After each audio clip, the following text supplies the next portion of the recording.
it's Christine. And today we're going to be talking about how to make your succulents grow into clusters. So, from something like this to a cluster pot like this. I have made several pots of my succulents grow into like a cluster form, like so. And these were actually succulent cuttings that were once very lush at its prime until the weather started getting really weird. And actually, I took all of these cuttings from these stems right here. You could see the cut points of the plant where I cut every single little cutting there. And this was actually left bare with basically nothing. In another episode, I will have it up on top of the screen for you if you want to see how it looked. And after a few months of giving it time to grow, it grew a bunch of babies. So what happens, guys, is when you take succulent cuttings and you cut the heads off like this, which is actually called succulent propagation by beheading, it then starts to generate new growth from the stems like so, and it won't just grow one rosette. So it becomes from something sad like this with just one succulent head to a whole bunch of new babies like this growing on those succulent stems so it can survive. And over time, if you just keep cutting and cutting, guys, you're gonna end up forming a bunch of clusters like this. And each time you cut, it always grows back a little bit thicker than before. So here is our pot of succulents that have gotten leggy over time, and it's just not looking pretty in this pot anymore. See what happens, the reason why you want to cut your succulents as well is because, guys, over time you'll notice that your succulents will eventually get leggy. If you're wondering what Chanel is doing there, she is dipping the succulents into cinnamon because cinnamon has antifungal properties that kill certain types of candida in the soil. And my little helper always loves to help me do this part. Here I am just cutting up all of the stems. You notice I'm not leaving anything. I'm even cutting these up right here. And care tips for this afterwards, after Chanel applies the cinnamon, if you're a beginner, I suggest to leave them out for a day or two to let these ends dry up and callus up. But if you're gonna grow them indoors and they're not gonna get wet anytime soon, you can go ahead and apply the cinnamon and just plant them directly in dry soil and they will be absolutely fine. The key is not to introduce any type of moisture while they are rooting, because, guys, think about it. Why would succulents need to be watered if they don't have roots to absorb it? So my rule for succulent cuttings is always no roots, no water. And then if you're wondering, you know, I have some interesting growths here on some of them. This is a regular growth. The rosette is completely normal up top, and then here you see how there's that main head right there, and then there's another baby growing there. Now sometimes that can happen as they pup, but the reason why this is doing this is because it's been raining and water has been getting stuck in there, causing the succulents to be waterlogged if I'm not out there in time to see how it lost some leaves, because those leaves actually ended up rotting. But luckily the stem didn't end up rotting, it dried up in time. What's happening now is it's growing new heads on the stem, so this will now branch out and grow more new babies. So succulents just keep reproducing if they are given the chance. Okay, guys, I cut up some more succulent cuttings from this planter, the bigger one that I showed you earlier. You can see I left the smaller ones there just to keep growing, and I cut up a bunch more rosettes and they are all cinnamoned up thanks to Chanel. And also, before I start potting, I also have this right here. It is a rooting hormone. Now the reason why I'm showing you guys this is because I was asked a question, do I need a rooting do I use any rooting hormones, or is cinnamon good enough? Now for me, cinnamon is good enough. I tried the rooting hormone. It really doesn't make much of a difference for me. I think those are really more for really woody, stemmy plants that you are trying to root. Then you can use the take root hormone.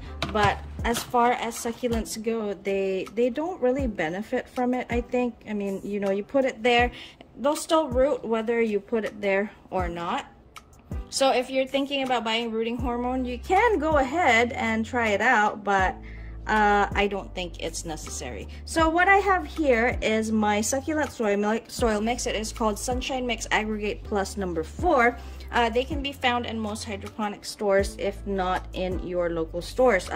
Another soil mix called Pro Mix, I think, is very similar to it. And then if not, you can make your own soil using a 1-to-1 mix of any succulent soil mix or regular potting mix, not potting soil, mixed with perlite. 1-to-1 ratio works really well for succulents too. So when they don't have my Aggregate Plus number 4, that is normally my go-to.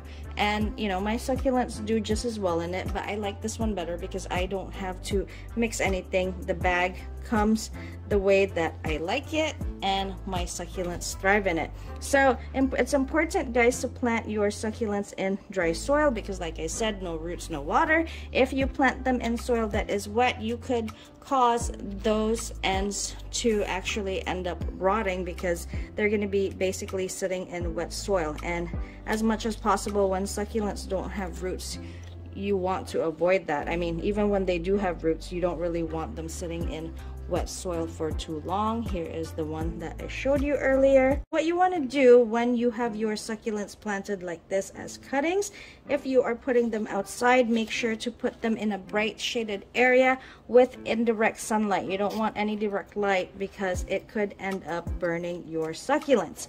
Now, make sure that they are also in a covered area where they will not get wet because they do not have roots yet. You just want them to kind of recover in the shade. They're going to lose some of those bottom leaves over time as they grow roots because that is going to be their water source for the meantime. But do not worry, when they do finally root and you give them some water, then they will start to perk right back up again. Don't be afraid of leaf loss. It happens, guys. There's nothing wrong with that. Now, when do you check for roots? You check for roots about 3 to 4 weeks in because that is mostly how much time succulents generally need to start rooting. Some take longer than others. If you have grow lights, it is even better because you can just put them right under the lights. This will prevent etululation, just not too close, and they could safely root in there for you. Now, some more examples, just because those were kind of tight. So these here are Sedum nosbomberaneum. Don't you just love the colors on them? They look beautiful. So these were actually succulent cuttings that I received from another YouTuber, Florida Roy, and I got some from Rena as well, and everything just kind of mixed in this planter. If I were to cut these up, the same result would happen as those subspecies Bernalens. Now you can see the cut points here. This is a baby from the stem right there. Let's just take this off to propagate it. Drop it in the soil, it'll propagate. See, you cut off the head, it'll grow another stem, and then as well as here, there is a cut point there, and there is another cut point there. So you can see this stem is already growing a new baby because I cut the main head off, and then there's this other baby right here, and then the old stem right there has 2 babies, and the more I cut, the thicker it's gonna get. So same with this one right here. Let me just take that off and go ahead and propagate it. See, babies growing on the stem because I cut the head off. This one has 1, 2, 3 babies and 4th forming, and then this one right here, this is a Graptosedum berrihiggins. The cut point was right there, and it branched off and grew another baby. Let's take that off and propagate it. Grew another baby right there, and there was another cut point right there as well. I think I had cut it And the main plant right here, you know what? I didn't even plant it in the soil, guys. Look, I just dropped it in there and it rooted and it is now growing babies. So I can cut this and cut this also. Actually, I can cut most of these heads off again now so that those new stems there that branched off can grow new babies. And as time goes on, the growth is just gonna get thicker and thicker. Leave these bare stems alone. You could seal these cut points off with super glue to make sure that there's no moisture that gets in there, because those could cause those precious stems to rot. Keep those stems, guys, just leave them planted in here and they will eventually grow new babies. Now, at this point, you don't want to give this any water, okay? Why? Because there are no leaves to absorb the water, and that could cause your stems to rot. You're gonna water it eventually. Give it about 3 to 4 weeks. Just a little bit of water, enough to wet the roots, you know, just so the stems don't dry out either. But initially, after cutting, you do not want to water these. You just want to leave them alone, and eventually you're gonna start to see new growth on the stems, little baby ones like this. And you could water it slowly. You're not gonna water it as much as a pot like this that I deep water every time it's watered or it's just out in the open rain. You don't want to do that. You want to do controlled watering, just enough to wet the roots until eventually there are enough new baby heads to absorb more and more water over time. So I hope this simple video helped you guys somehow. And if you have any questions, please don't hesitate to leave a comment down below. I will get back to you as soon as I can. Again, this is Christine from These Succulent Buddies. Don't forget to comment, like, and subscribe, and I will see you on the next one. Thank you.